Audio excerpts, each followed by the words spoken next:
खाली 5 मिनट के लिए मैं बाहर क्या गई और थोड़ी इमोशनल क्या हो गया, एयरपोर्ट वाले ने मुझे ही इन्वेस्टिगेट करना चालू कर दिया। जब मैं इंडिया से यूएस आ रही थी, मुझे लगा कि एयरपोर्ट वाला पार्ट सबसे इजी होगा, बस चेक इन खत्म करो, फ्लाइट बोर्ड करो और आ जाओ। लेकिन मेरी लाइफ में कभी कुछ सिंपल से होता ही नहीं है। By the way, I am Pooja. मैं अपना पहला फ्लाइट बोर्ड करने के लिए एयरपोर्ट के अंदर चली गई थी और मैंने मेरा सारा सामान दे दिया था। खाली मेरे पास एक कैरी ऑन बैग और पर्स बचा था और मुझे मेरे घर वालों को लास्ट बार बाय बोलने के लिए एयरपोर्ट के बाहर जाना था, जस्ट मेन गेट तक। मुझे उस टाइम पे समझ ही नहीं आ रहा था कि मैं अपना सामान रखूं कहाँ, तो मैंने जो मेन गेट के बाजू में थोड़ी जगह थी वहां पे सामान रख दिया और मैं मेन गेट तक ही चली गई उनको बाय बोलने के लिए।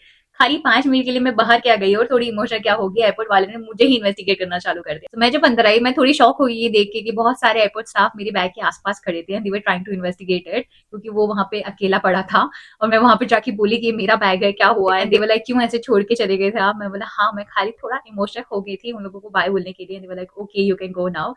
और मैं सीधा मेरा सिक्योरिटी खत्म करके गेट तक चली गई एंड मैंने सोच लिया था कि अभी और कोई ड्रामा नहीं चाहिए, तो इमोशनल होना ही छोड़ देते हैं। लेकिन तभी मुझे मेरी फ्रेंड जूही का मैसेज आया कि तेरी बैग की आगे की चेन में मैंने तेरे लिए एक लेटर लिखा है, वो पढ़ा है, तो तू एयरपोर्ट पे जाके सीधा पहले वो पढ़ना। तो मैं जब फ्लाइट में बैठी, मैं अकेला फील कर रही थी और मैंने वो लेटर पढ़ा and I got so emotional, I was about to cry. And तभी मेरा ब्रेकफास्ट आ गया और मैंने सोचा खाने पे फोकस करते हैं।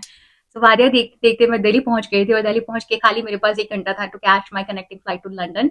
और मैं भागते भागते फाइनली पहुंच गई थी मेन एयरपोर्ट पे, जहां पे मैंने किसी को बताया मेरा टिकट कि ये है मेरा टिकट, कहाँ पे जाना है अभी बताओ। तो बोले भागो इमिग्रेशन की तरफ। मैं बोला क्यों भगा रहे हो। इमिग्रेशन पे भी सेम बोला कि भागो सिक्योरिटी की तरफ, सिक्योरिटी वाले भी सेम बोले कि भागो गेट की तरफ।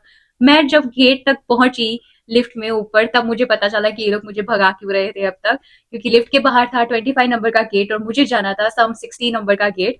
आई was literally running to my gate, क्योंकि मेरे पास खाली 30-40 मिनट बचे थे और बोर्डिंग ऑलरेडी स्टार्ट हो गई थी। एंड उस दौरान मुझे इतने सारे कॉल आ रहे थे, पापा का, मेरे कजिन का, कि तू पहुंची कि नहीं, तू पहुंची कि नहीं। मैं बोला हाँ मैं पहुंच रही हूँ, आप लोग फोन रखो तो मैं पहुंचूंगी।